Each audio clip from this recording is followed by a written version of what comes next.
Bismillahirrahmanirrahim. Assalamualaikum warahmatullahi wabarakatuh. Alhamdulillahirabbil alamin. Puji syukur atas nikmat dan karunia-Nya yang Allah limpahkan kepada kita semua sehingga kita dalam keadaan sehat pada pagi hari ini. Perkenalkan, kami dari kelompok 4 yang beranggotakan saya Yulis Karlina, lalu ada teman saya Alda Widya Putri dan Solihatun Konita. Di sini izinkan kami untuk menyampaikan hasil diskusi kami dengan tema At-Taradub dalam Al-Quran. Baiklah, kita langsung saja ke pembahasan pertama yang akan disampaikan oleh Mbak Solihatun Konita. Kepadanya kami persilakan. Teman-teman tahu nggak sih apa itu Al-Taraduf? Al-Taraduf secara etimologis yang berarti at-tatabu, yang artinya mengikuti. Nah, perlu teman-teman ketahui bahwa Al-Taraduf dalam Al-Quran sebuah konsep yang masih diperdebatkan dalam ilmu tafsir dan linguistik Arab. Pengertian dari Al-Taraduf sendiri adalah konsep sinonimitas atau kesamaan makna antara dua kata atau lebih yang berbeda dalam lafadz, tetapi memiliki makna yang hampir sama atau identik. Menurut ulama ada dua pendapat. Pendapat yang pertama yaitu pendapat yang menolak taraduf. Beberapa ulama seperti Al-Isfahani dan Ibnu Taimiyah berpendapat bahwa tidak ada sinonim dalam Al-Quran. Contoh, Al-Khawf dan Al-Khosyah yang sama-sama artinya takut. Tetapi Al-Khosyah digunakan untuk rasa takut yang disertai penghormatan dan ilmu. Sedangkan Al-Khawf itu lebih umum. Nah, pendapat yang kedua yaitu pendapat yang menerima taraduf. Ulama lain seperti Al-Suyuti dan Al-Yarkashi mengakui adanya kesamaan dalam Al-Quran. Nah, contoh Sahato dan Ghadab. Sahato dan Ghadab memiliki arti yaitu kemarahan, tetapi dalam beberapa ayat digunakan secara bergantian. Nah, apa saja sih ragam al-taraduf itu? Ragam al-taraduf yang pertama yaitu al-taraduf al-kamil. Jenis ini terjadi saat dua kata yang berbeda atau lebih memiliki kesamaan makna yang sempurna. Yang kedua ada shib al-taraduf. Nah, jenis ini itu dapat terjadi jika dua kata mempunyai kedekatan makna yang sangat amat dekat sehingga sulit bagi kita untuk membedakannya. Contohnya sanah, am, dan haul. Yang ketiga ada al-takarub al-dalali.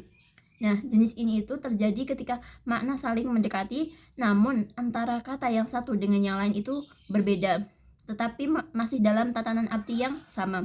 Contoh, sair, harwalah, dan jariu. Yang keempat ada al-istilzam. Nah, jenis ini itu adalah hubungan sebab akibat. Contoh, Rian pergi ke kantor jam 8 pagi. Nah, Rian ada di rumah sebelum jam 8 pagi. Kalimat kedua adalah konsekuensi kalimat pertama. Yang selanjutnya ada al-jurnal al-mutaradifah. Nah, jenis ini itu terjadi saat dua kalimat memiliki sebuah arti yang sama. Contoh, aku membeli buku dari Bimas seharga Rp20.000. Nah, Bimas menjual buku kepadaku seharga Rp20.000. Yang selanjutnya ada al-tarjamah. Al-tarjamah itu ketika dua ungkapan memiliki arti yang sama atau arti yang selaras dalam dua bahasa yang berbeda. Yang terakhir ada al-tafsir. Baiklah, materi selanjutnya yang akan disampaikan oleh Mbak Alda. Kepadanya kami persilakan. Eksistensi bahasa Arab. Para linguis Arab bersilang pendapat mengenai eksistensi sinominitas dalam bahasa Arab. Sebagian menerima keberadaan al-tif dalam bahasa Arab dan sebagian lain menolak. Lalu ada eksistensi dalam Al-Quran. Perbedaan eksistensi al-tadaruf dalam Al-Quran dalam 4 madhab. Penolakan eksistensi al-tadaruf dalam Al-Quran menganggap kata-kata sinonim hanya memiliki satu nama asli dan yang lain adalah sifat nama asli. Pemulihan kata, penggantian posisi kata sinonim, dan penetap eksistensi al-tadaruf secara mutlak tanpa batasan. Lalu ada menurut Jabir, itu adalah benar, baik yang menerima maupun menolak. Jelasnya, setiap pendapat melihat kata dari sudut yang berbeda, sehingga meletakkan mereka dalam kondisi kontradiktif purna tentunya tidaklah tepat. Baiklah, selanjutnya metode mengetahui al-furuq al-lughawiyah. Dalam kajian linguistik, memahami perbedaan bahasa furuq lughawiyah merupakan hal yang penting untuk menginterpretasikan makna kata secara tepat. Metode yang digunakan untuk mengetahui perbedaan ini meliputi beberapa pendekatan yang berfokus pada penggunaan, karakteristik, dan konteks kata. Berikut adalah penjelasan mengenai metode tersebut. Yang pertama yaitu penggunaan bahasa, isti'mal lughawi. Penggunaan kata dalam konteks yang tepat sangat penting. Misalnya kata ilmu, ilm, dan ma'rifah memiliki perbedaan mendasar. Ilmu bersifat transitif dan memiliki dua objek, sedangkan ma'rifah hanya memiliki satu objek. Dalam konteks ayat Al-Quran, Quran surat Al-Anfal ayat 60, ilmu digunakan dalam makna ma'rifah, menunjukkan bahwa pemahaman konteks sangat penting dalam penggunaan kata. Yang kedua yaitu karakteristik makna. Memahami karakteristik dari dua makna kata juga penting. Contohnya al-hilm yaitu kebaikan digunakan dalam konteks positif, sedangkan al-imhal yaitu memberi waktu dapat memiliki konotasi baik maupun buruk. Hal ini menunjukkan bahwa konteks dapat mempengaruhi makna yang terkandung dalam kata. Yang ketiga, konsekuensi makna. Perbedaan antara kata mizah yaitu kelakar dan istihza yaitu guyonan menunjukkan bagaimana makna dapat mempengaruhi persepsi terhadap objek yang digurau. Mizah tidak merendahkan objek, sedangkan istihza cenderung menuntut perendahan objek tersebut. Yang keempat yaitu huruf yang mentransitifkan verba. Dalam analisis kata, perbedaan antara af menghapus celaan dan gufron menutup kesalahan menunjukkan bagaimana huruf yang mentransitifkan verba dapat mengubah makna. Af lebih menekankan pada penghapusan, sedangkan gufron menekankan pada pemberian kebaikan. Yang kelima yaitu antonim. Pemahaman antonim dari dua kata yang membantu dalam membedakan makna. Misalnya riayah, perawatan, dan hifz, penjagaan, memiliki lawan yang berbeda, yaitu ihmal, pengabaian, dan ida'ah, yaitu kerusakan. Hal ini menunjukkan bahwa dengan mengetahui lawan kata, kita dapat lebih memahami karakteristik masing-masing kata. Yang keenam yaitu asal derivasi, yaitu perbedaan antara tilawah, pengulangan, dan qiraah, pembacaan. Dapat dilihat dari asal kata tilawah berasal dari konsep mengikuti, sedangkan qiraah lebih umum digunakan dalam konteks pembacaan. Yang ketujuh yaitu konsekuensi skala, sigoh. Perbedaan antara istifham, yaitu pertanyaan, dan soal, yaitu pertanyaan juga, menunjukkan bahwa skala penggunaan kata dapat mempengaruhi makna. Istifham digunakan untuk pertanyaan yang tidak diketahui, sedangkan soal dapat digunakan untuk pertanyaan yang diketahui atau tidak. Yang kedelapan yaitu fakta konkret.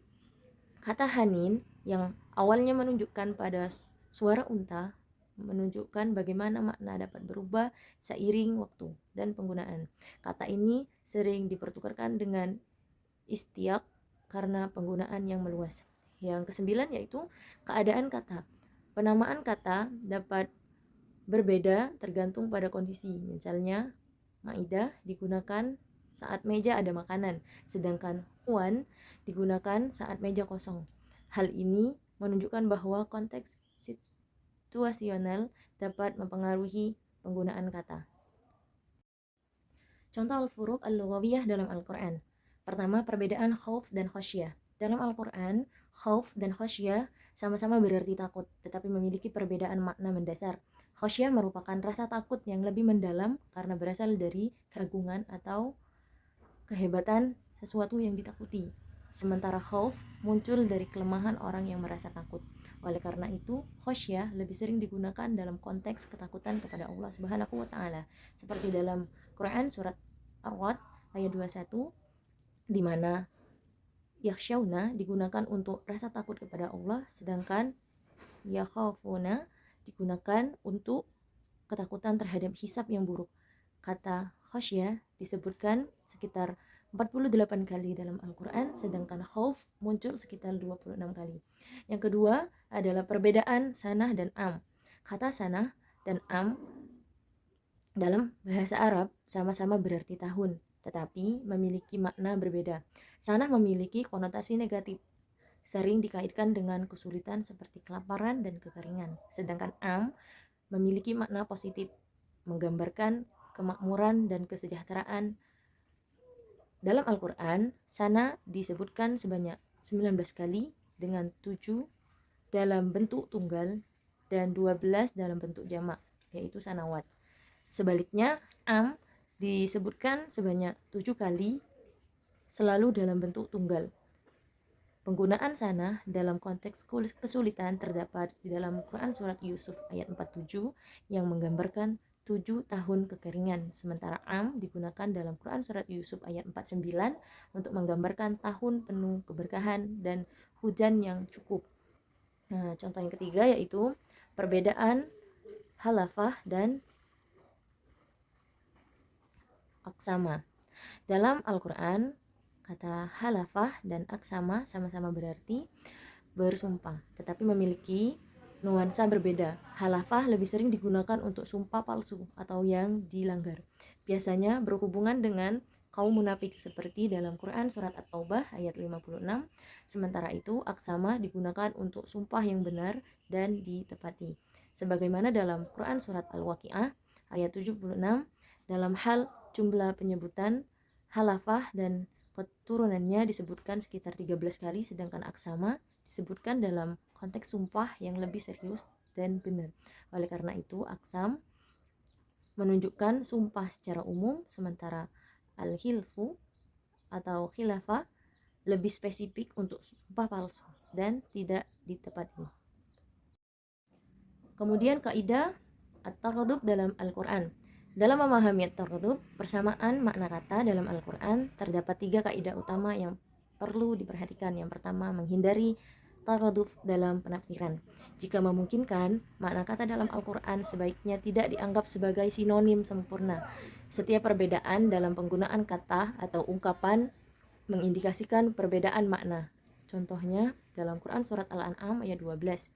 Dan kehidupan dunia ini hanyalah permainan, la'ibun, dan senda gurau, lahun, belaka. Kata la'ibun berarti aktivitas sia-sia tanpa tujuan, sedangkan lahun merujuk pada aktivitas yang menyenangkan tetapi dapat melalaikan dari hal yang lebih penting. Yang kedua yaitu lafaz berbeda sebagai penguat makna. Jika dua kata berbeda digunakan untuk menjelaskan satu hal, maka salah satunya berfungsi menguatkan yang lain. Takkid. Contohnya dalam Quran Surat An-Nisa ayat 30, yaitu kata udwan berarti melampaui batas dengan pembenaran, sedangkan zulm bermakna kegelapan dan menempatkan sesuatu tidak pada tempatnya. Penggunaan keduanya memberikan pemahaman yang lebih kuat dan mendalam. Yang terakhir yaitu makna bertambah dari penggabungan mutaradif. Menggabungkan dua kata yang mirip dapat menghasilkan makna yang tidak didapat jika kata tersebut berdiri sendiri. Misalnya dalam Quran Surat Fatir ayat 35. Kata nasab berarti kelelahan fisik, sedangkan lukuf menunjukkan kelelahan yang lebih mendalam. Penggunaan kedua kata ini menegaskan bahwa di surga tidak ada kelelahan dalam bentuk apapun. Jadi, kaidah dalam at-taradub dalam Al-Quran adalah menghindari anggapan sinonimitas lafal-lafal Al-Quran sejauh mungkin. Memahami bahwa makna dua atau lebih kata berbeda digunakan untuk hal yang sama, maka fungsinya adalah untuk saling menguatkan, serta menyadari bahwa makna dari penggabungan dua kata sinonim tidak selalu sama dengan makna masing-masing kata secara terpisah. Lalu kesimpulannya, al-daruf atau sinominitas dalam Al-Quran merupakan fenomena penggunaan kata-kata yang tampaknya memiliki makna yang serupa atau berdekatan. Namun, dalam konteks Al-Quran, banyak ulama berpendapat bahwa setiap kata dipilih dengan makna yang sangat spesifik dan berbeda, meskipun tampaknya sinonim. Hal ini menunjukkan keunikan dan ketelitian bahasa Al-Quran, di mana setiap kata mengandung nuansa makna yang mendalam dan sesuai dengan konteks ayat yang digunakan. Dengan demikian, al-tadaruf dalam Al-Quran bukanlah sinonimitas mutlak, melainkan variasi makna yang memperkaya pemahaman pesan ilahi dan memperjelas tujuan wahyu sesuai dengan situasi dan kondisi tertentu. Demikianlah beberapa hal yang bisa kami sampaikan. Kami mohon maaf jika ada kesalahan. Billahi fisabilil haq fastabiqul khairat. Wassalamualaikum warahmatullahi wabarakatuh.